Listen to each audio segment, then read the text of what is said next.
Oh, wait, you're listening. Okay. All right. Okay. All right. You're listening to Radiolab. Radiolab. From WNYC.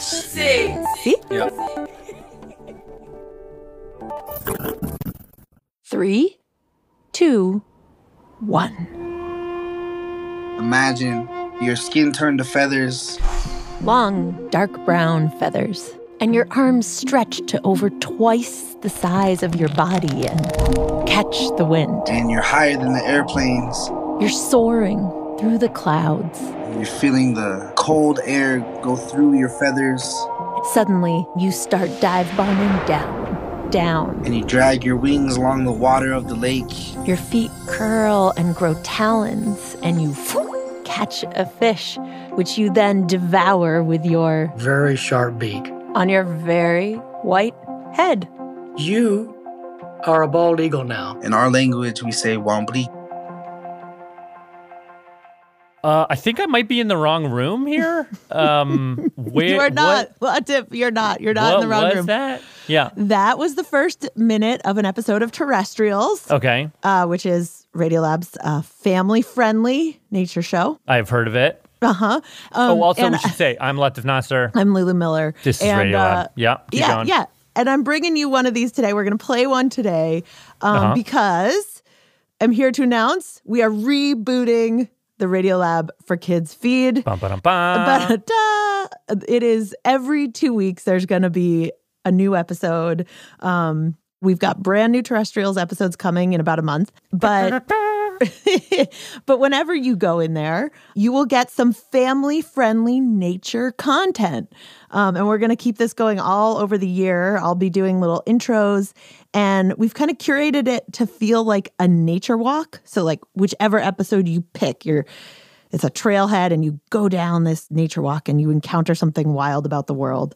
And yes, it is a family-friendly show, but we've also think there's stuff in there for anyone. And so, if you like nature, if you don't mind the occasional singing from me and our team, which we here in the main Radiolab feed, we work hard to protect you from, listener. Yeah, but if you want a glimpse what it's all about, go check it out. Go see if it's for you. Might not be, but go check it out. And I'm really excited about it. Right. Anyway, and then I chose this episode of all of them because it's about the bald eagle, because we are just kicking off the Summer Olympics. And if you look closely on those Team USA uniforms, on some of them, you will see the bald eagle. No kidding. Mm-hmm. Our national mascot, our national symbol. Which uniforms? So this year, the men's gymnastics unitard for the finals event has some very shimmery eagle feathers. The men's skateboarders, they are rocking the eagle on a few of their jerseys. No, they've got more T-shirts. They've got some tanks. The eagle appears in different forms. All right. So it's there. And I just thought as we, go forth with these athletic chests competing in the world emblazoned with the eagle, it might be nice to hear a story that lets us see another side of our national mascot. It's a story that takes you into the wild and shows you a kind of deeper scientific truth about the bald eagle than at least I ever realized. And it has a really neat kind of animal encounter of people witnessing something that scientists thought could not happen in nature. So, so that's the episode we're going to do. I can vouch. It's a great episode. Anything else you want to say before we start? It is called The Trio over on the Terrestrials feed, but I'll give you the insider knowledge that we wanted to call it the Threesome, which is a pun that we opted not to make. You felt too racy? A little too racy, and our producer Ana González came up with that. So in my heart, it's called the Threesome. So let's call it the Threesome. Okay, great. Today.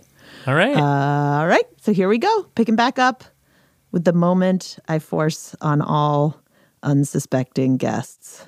All right, now is the time when I make you sing the theme song with me. No, let's do it. Terrestrials, we are not the worst, we are the best. Terrestrials. Yeah, you got it. Terrestrials is a show where we uncover the strangeness waiting right here on Earth and sometimes break out into song. There's so much to discover when you fly real high. Terrestrials, terrestrials. So reach out your wings and ride the sky. Terrestrials, terrestrials. Good voices not required. I am your host, Lulu Miller, joined as always by my song bud, Tweet, tweet. Alan. Hello. And today, we are talking about the bald eagle. That's right, America's national symbol. You'll find it on quarters and dollar bills and presidential flags and military insignias. This glowering bird of prey with an intimidating brow bone, razor-sharp beak, and terrifying talons meant to convey to the world a ferocious fight to the death independence. But today we've got a story about a man who looked up into the trees and saw something that suggests we may have this big birdie kind of wrong. Yeah, well, glad to connect. This is our guy in question, Ed. Ed Britton. He's a wildlife biologist who works for the government helping to protect a stretch of forest alongside the Mississippi River in Illinois. And one chilly day in January of 2013, he was patrolling the banks near this part of the river where the water rushes over a huge dam. Almost like a waterfall. That water is busting over that dam. And so are fish, which means at the bottom of that waterfall, all the fish, they're either stunned or they're dead. And that attracts hundreds of bald eagles. There's so much food there, it's all you can eat. And that January day, Ed looks up into the trees above the dam and sees something strange. It looks like there are 3 bald eagles sitting together near one nest. Yes. And to Ed's eye, it appears to be 1 female and 2 males. But he thought there was no way that could be because everything he'd learned in his scientific training said that if you were to put 2 males nearby each other, there's going to be trouble. They were said to squawk and claw so viciously, it sometimes resulted in death. That's how territorial they are. And this reputation for do-or-die aggression is one of the main reasons the Founding Fathers chose the bald eagle as America's national symbol back in 1782. I think maybe the first Europeans that came here seen the power of eagles. That's Natani Means, a hip-hop artist who's indigenous. And he says that his ancestors from the Oglala Lakota and Dene tribes had admired the bald eagle long before the Founding Fathers showed up. The eagle, to us, is very sacred. Though, for slightly different reasons. It's the highest in the sky. It's the closest to Creator. It was seen as a messenger between worlds and a healer. We carry eagle feathers that can help in healing ceremonies. They take a lot of our illnesses away.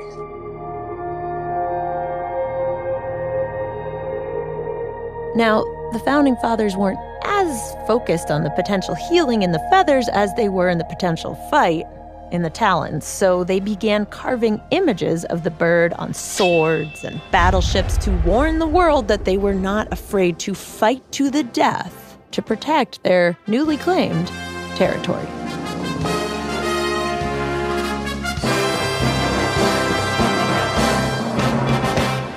So they were up in a tree about 100 feet high. So back to Ed, squinting up at what seemed to be 2 male bald eagles and a female cozying up together. He just couldn't quite believe what he was seeing. It's so difficult because that nest is so high up. And then the nesting season ends, the birds fly away, and he figures that's probably it. Mm-hmm. Except the next year, he swears he sees the trio again. And the next year? Again. Now, people didn't always believe Ed when he told them what he was seeing. But then, in 2016, this trio of bald eagles happened to flutter down and begin nesting in a tree that was next to a webcam. I just thought that cam was so unique. This is Nell, a webcam watcher from Jacksonville, Florida. You know, because eagles don't usually three's company. And in an instant, there was no more doubt. The 3 ferocious birds of prey were living peacefully as a trio. I think people were just coming together over that fact that it was something different. Another cam watcher, Christine from New Hampshire. It was great to be able to look in on it and say, wow, what the heck's going on now, you know? It was quickly confirmed that it was indeed 2 males and a female. The female's bigger. You know, she's several pounds bigger. I call her the boss. Webcam viewers named her Hope. And they named the males Valor 1 and Valor 2. Valor meaning like courage? Yes, How do you tell the males apart? You know, we don't like to body shame them, but they call Valor 1 skinny legs. And okay. Does Valor 2 have any look? He has a dark spot in his eye, and it's very unique. Ooh. Thousands of people started tuning in. I had them on my computer from the time I turned the computer on to the time I turned the computer off. Watching in crystal clear detail this thing that scientists and patriots thought could never happen. I mean, did you ever see it where all 3 of them were like snuggled into the nest together at the same time? Absolutely. Yeah? Oh, yes. Yep. Wow. By day, they took turns tidying the nest, bringing one another food. Mostly fish, but we also saw ducks. Whole ducks? Yep. We saw parts of deer.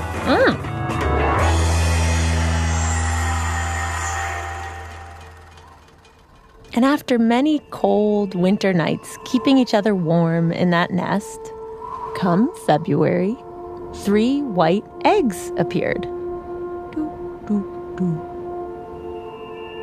Would they hatch? Find out after this short break.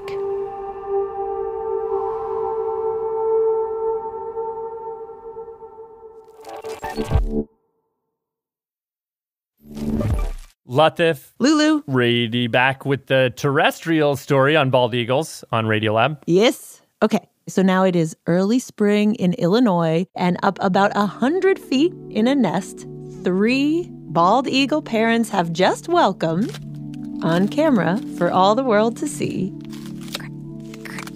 3 baby eaglets.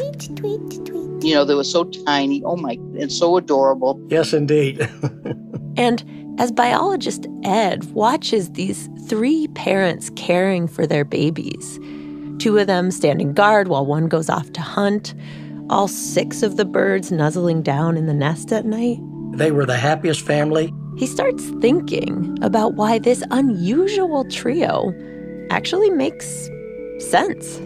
Because, see, Hope had been trying to make a family for years before she linked up with the 2 daddies. And this is a little sad, but she had a hard time.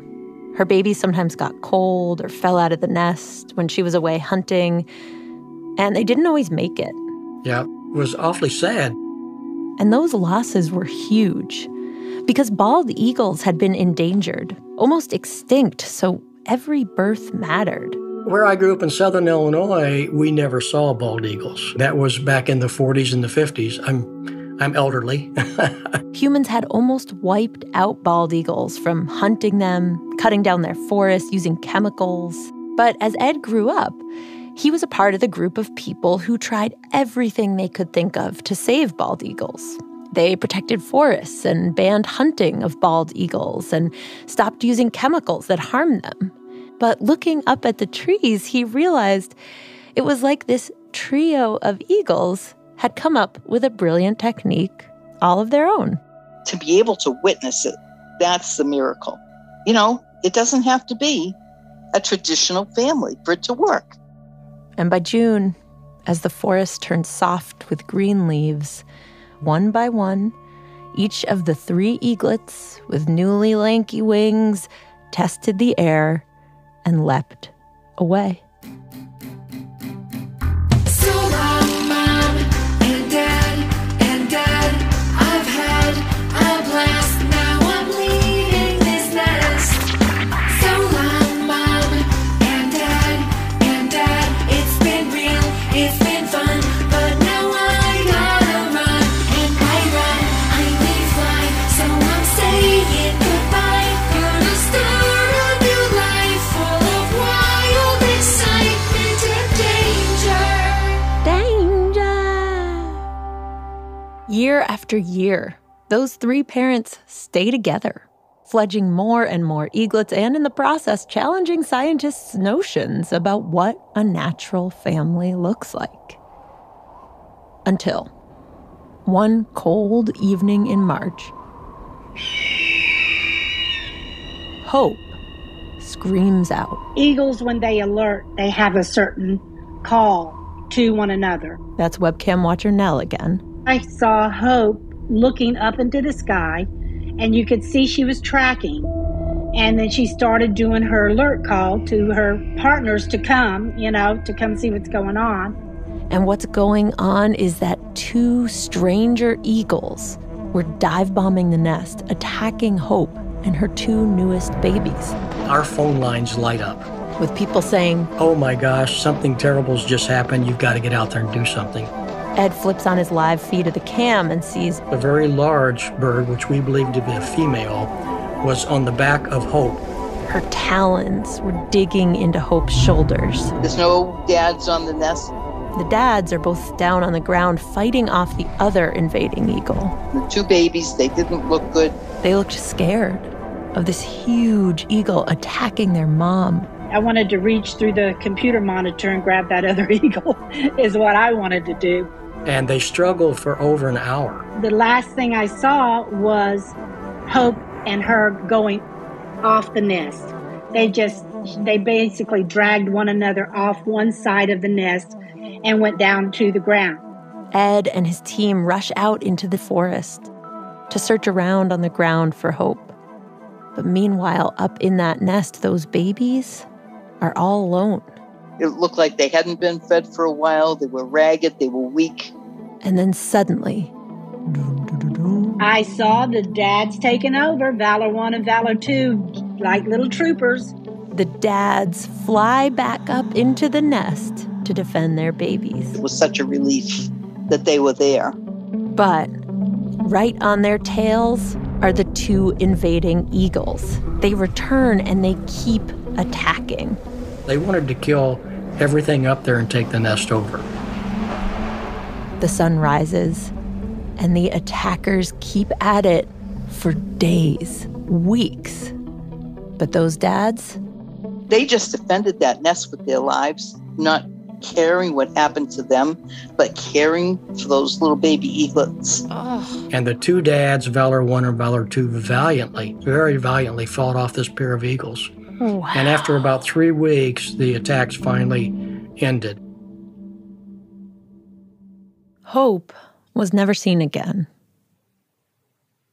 Nobody's sure exactly what happened to her, but those two dads stayed with their babies as the air grew warm, as yellow and purple flowers began poking their way up through the dirt and kids began fishing on the Mississippi River. The dads kept watch over their chicks, bringing them food and keeping them warm at night, until finally, come June, the two chicks ended up growing and leaving the nest. It was extremely happy. Yes, indeed. We gave him the Greatest Dads Award of the Year. Ed says he was totally shocked by how things unfolded, by how caring and collaborative the two dads were together. And this is just one incredible survival story that I would have never fathomed in my career.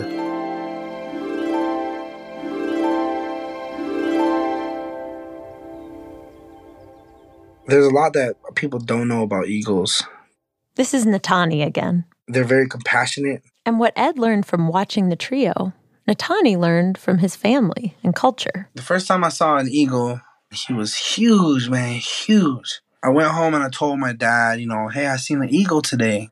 And then he sat me down and he said, when an eagle chooses a mate, they're together for life. They're always taking care of the family.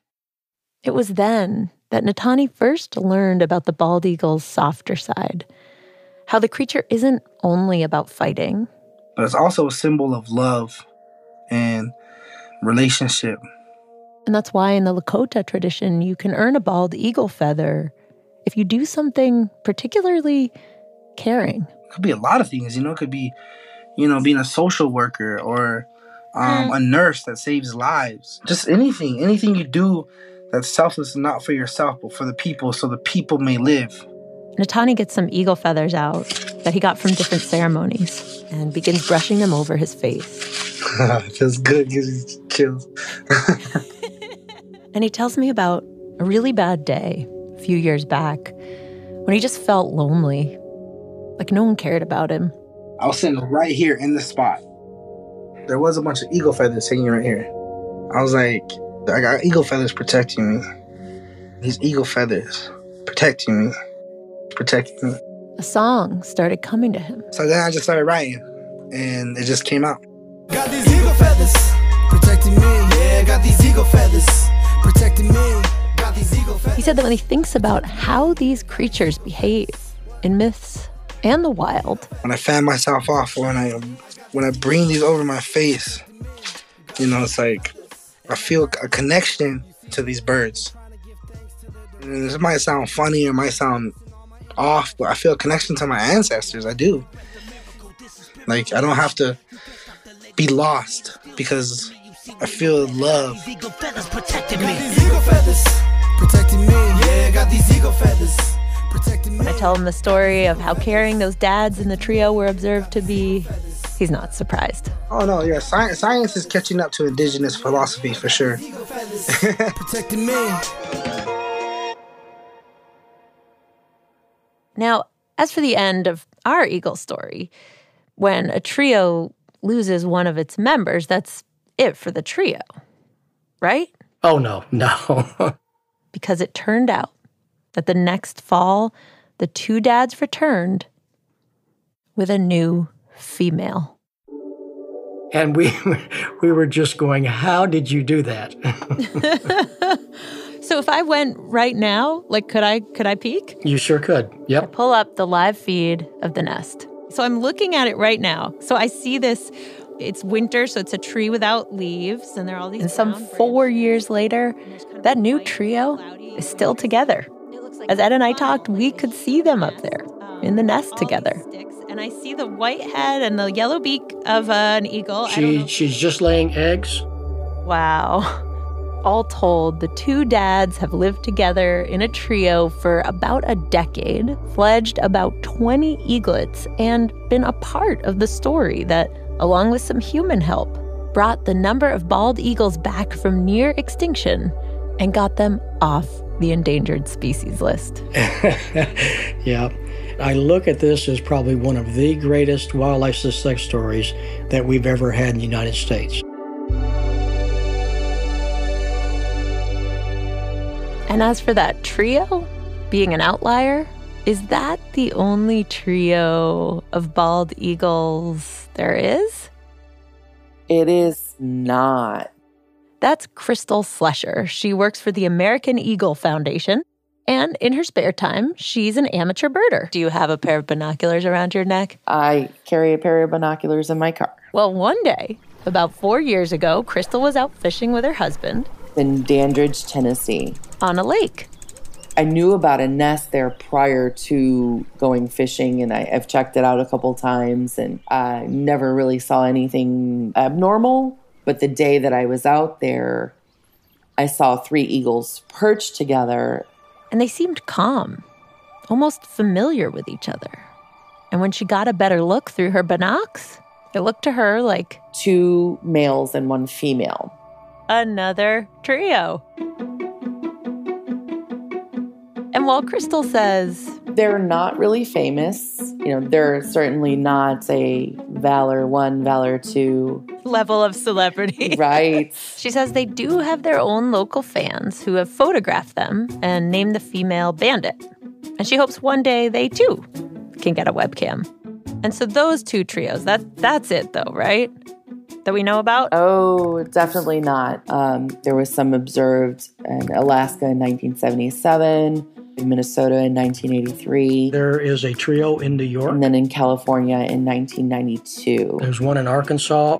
Both Crystal and Ed, after first learning about their trios, started geeking out on research and found buried in the footnotes of science books and history books these occasional other sightings of bald eagle trios.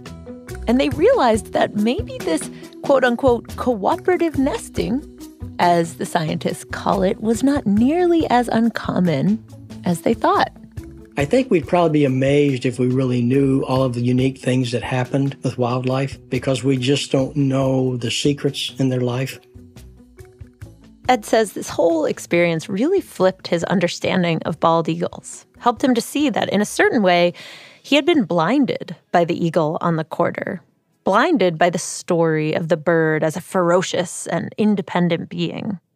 Would you ever call what's happening between these birds love? Absolutely.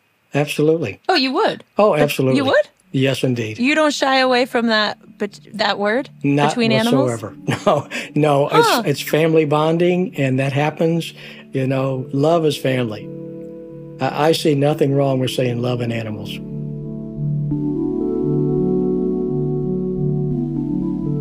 All right. Thanks so much, Ed. Oh, no. Songbud's got a mohawk and an electric guitar. I want to hear the eagle! Now multiply that by threeagle! Yeah, I want to hear the eagle! Now I want to hear all threeagle! I know it's not only meagle. I'm sure you agree, gold would be awesome to see gold. All of them up in a treagle, or in the sky flying threeagle. So I'm down on my kneegle, I'm begging a gleegle. I want to hear the eagles, not a honey beagle, not a manatee eagle. Yeah, I want to hear the eagles. I want to hear the eagle. Now multiply that by threeagle. I want to hear the eagle. And now I want to hear all threeagle. Alan Goffinski, everyone. Terrestrials was created by me, Lulu Miller, with WNYC Studios. It is produced by the very talented, talons, Ana González and Alan Goffinski, and me. With help from Suzie Lechtenberg, Sarah Sandbach, Natalia Ramirez, Miriam Bernard, Joe Plord, Diane Kelly, and Sarita Bhatt. Sound design and additional editorial guidance by Mira Bertwin-Tonic. And that's it. You should stop listening. Why are you still listening? Who listens to... What's that? Excuse me, I have a question. Me too. Me three. Me four. The Badgers. Listeners with badgering questions for the expert. Are you ready? Yep. Hi, my name is Huxley, and I'm 7 years old, and my question is, why don't bald eagles have butts? Well, they do have butts. I've seen many bald eagle butts. Okay. I'm not proud of that, but I have seen many bald eagle butts. Hi, my name is Sayang, and I'm 12. My question is, what is an average wingspan of an eagle? 8 feet. Woo, that's like a person and a half. Yeah. My name is Woody, and I am 6 years old. Can I have a pet bald eagle? Only if it's a stuffed animal. Hi, it's Jamie Lee Curtis. What is the strangest thing you've ever seen on the webcam? We've got these little mice that run around, and they just aggravate the heck out of the eagles. Wait, there's actual mice? There's mice in the nest, yes. But why don't the eagles eat them? They're too fast. Why would a mouse live up there, of all places? That feels so dangerous. There's lots of food up there. It's kind of like a hide-and-seek game, I think, for the mice. Man. I think they enjoy it. You've buried the lead. Maybe the story here to tell is about those mice. Wow. Gonna leave it there with the world's most brazen mice that choose to live inside a bald eagle nest and not tell you the super gross thing that because bald eagles don't have teeth, they slurp down the creatures they eat whole and then spit out their bones, hair, and scales in a lovely pellet, and some people even theorize they swallow rocks to use as gross rock teeth inside their gizzards to help them with the chewing. Not going to tell you that, because I'm nice. Reminding you, if you want to hear more Terrestrials episodes or Radiolabs about nature, head on over to the Radiolab for Kids feed. We have a lot of stuff there and more stuff coming this fall. And finally, if there are any teachers out there, we have worked with educators and PBS Learning Media to make free classroom handouts, activities, discussion prompts, really fun activities that all actually accord with national curriculum standards on science literacy. We have them for grades K through 8, totally free. You can find them on our website, radiolabforkids.org. Support for Terrestrials is provided by the Simons Foundation, the Arthur Vining Davis Foundations, the Calliopeia Foundation, and the Templeton Foundation. Thank you so much. All right.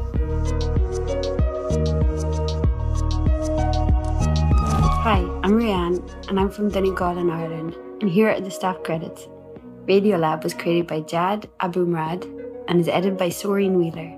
Lulu Miller and Latif Nasser are our co-hosts. Drin Keefe is our director of sound design.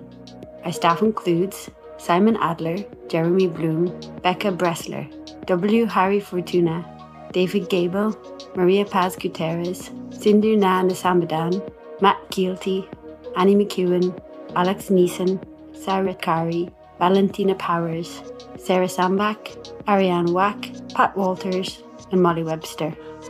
Our fact checkers are Diane Kelly, Emily Krieger, and Natalie Middleton. Hi, my name is Michael Smith. I'm calling from Pennington, New Jersey. Leadership support for Radiolab's science programming is provided by the Gordon and Betty Moore Foundation, Science Sandbox, the Simons Foundation Initiative, and the John Templeton Foundation. Foundational support for Radiolab was provided by the Alfred P. Sloan Foundation.